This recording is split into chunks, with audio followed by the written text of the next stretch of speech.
Assalamualaikum warahmatullahi wabarakatuh. Sahabat PMI Nusantara yang berbahagia, selamat sore. Ketemu lagi dengan kami PMI Raden Rahmat dalam kegiatan Kultum Gerakan, yang mana dalam hal ini akan berbicara tentang nalar kritis PMI di tengah pandemi. Kita tahu, sahabat-sahabat Nusantara, bahwasanya pandemi kali ini, adanya COVID-19 bukan hanya merugikan tim medis atau pemerintah, bukan hanya itu. Seluruh masyarakat dirugikan oleh adanya pandemi ini. Tidak terkecuali PMI atau aktivis mahasiswa yang dikenal dengan agent of change dan agent of social control. Sahabat-sahabat PMI, dalam menanggapi hal ini, kita harus tetap berpegang teguh pada nalar kritis kita yang menjadi asas dari adanya PMI. Nalar kritis yang menjadi paradigma kritis transformatif yang memberikan solusi kritis, yang memberikan solusi bagi masyarakat banyak. Berangkat dari sebuah hadis dari Sayyidina Umar, man ra'a minkum munkaran falyughayyir biyadihi fa illam yastati fa bilisanihi fa illam yastati fa biqalbihi wa huwa adhaful iman. Kita tahu bahwa dalam hadis itu adalah memberikan pelajaran pada mahasiswa tentang bagaimana menyikapi kemungkaran. Dalam hal ini mengkritisi suatu keadaan. Bukan hanya dengan langkah pertama adalah memang dengan kekuasaan. Falyughayyir biyadihi. Kita memberikan nilai kritis, kita memberikan tanggapan kritis dengan kekuasaan. Kalau tidak bisa, fa bilisanihi, maka dengan ucapan, atau yang kita kenal dengan literasi, dengan menulis, dengan mengisi kolom-kolom majalah, mengisi kolom-kolom di koran, jurnal-jurnal, mengkritisi dengan tulisan. Dan yang terakhir, fabiqalbihi. Dan ini bukan sifat mahasiswa. Bahwa mahasiswa itu PMI kita kenal bahwa kalau dalam teori alfiah bahwa lil ismi munhu mu'rabun wa mabni li syabahin minal hurufi mudni. Bahwa mahasiswa itu ada dua jenis. Yang pertama, mahasiswa yang mu'rab, yang dinamis, yang kritis, yang bergerak.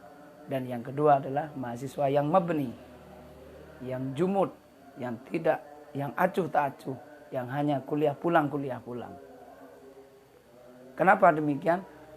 Bahkan oleh para ulama yang terakhir ini, li syabahi minal hurufi mudni, sikap mahasiswa yang mabni, yang statis, yang tidak bergerak sama sekali, ini disamakan dengan yang bukan mahasiswa, li syabahin minal hurufi mudni.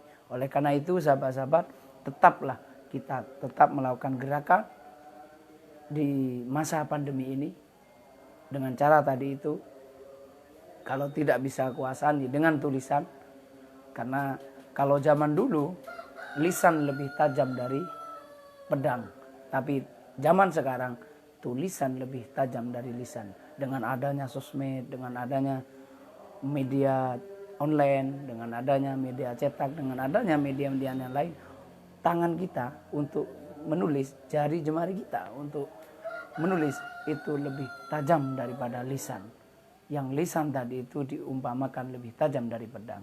Kita tahu ada banyak pemberontakan, banyak provokasi yang dilakukan lewat media, lewat tulisan. Bahkan hari ini kita menanggapi beberapa aturan pemerintah, adanya PSBB,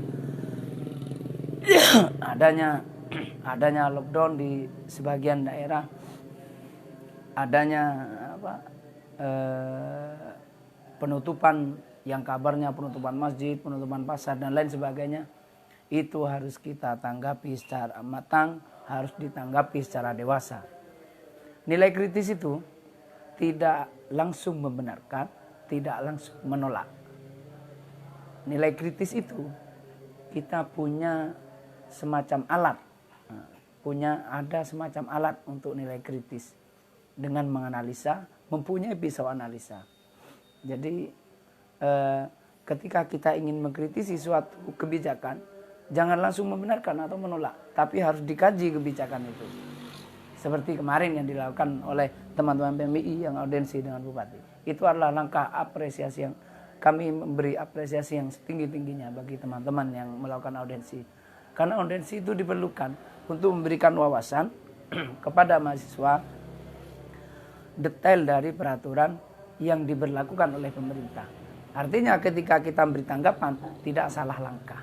Nah, itulah nilai kritis di saat masa pandemi. Dan sahabat-sahabat, untuk masa-masa pandemi ini tetap stay at home, lakukan protokol kesehatan, dan tugas sudah menjadi tugas PMI. Yang pertama, melakukan kajian terhadap aturan pemerintah. Yang kedua, memberi masukan yang positif kepada pemerintah. Yang ketiga adalah memberikan pendidikan kepada masyarakat. Karena begini, banyak masyarakat hanya ngerti slogan peraturan PSBB, hanya ngerti nama lockdown, hanya ngerti nama physical distancing. Nah, tapi masyarakat tidak tahu detailnya. Seakan-akan PSBB menutup masjid, seakan-akan PSBB kiamat, seakan-akan PSBB dan lockdown itu membunuh masyarakat. Nyatanya tidak. Itu semua dilakukan oleh pemerintah untuk memutus mata rantai penularan virus yang berbahaya ini. Mungkin cukup sekian bagi sahabat-sahabat PMI Nusantara, sahabat-sahabat aktivis, tetap bergerak. Ingat bahwa mahasiswa dan PMI adalah agent of change dan agent of social control. Mungkin cuma ini. Selamat sore, selamat menjelang berbuka puasa dari kami. Mohon maaf atas segala khilafan. Terima kasih atas segala perhatian. Wallahul muwaffiq ila thoriq. Assalamualaikum warahmatullahi wabarakatuh.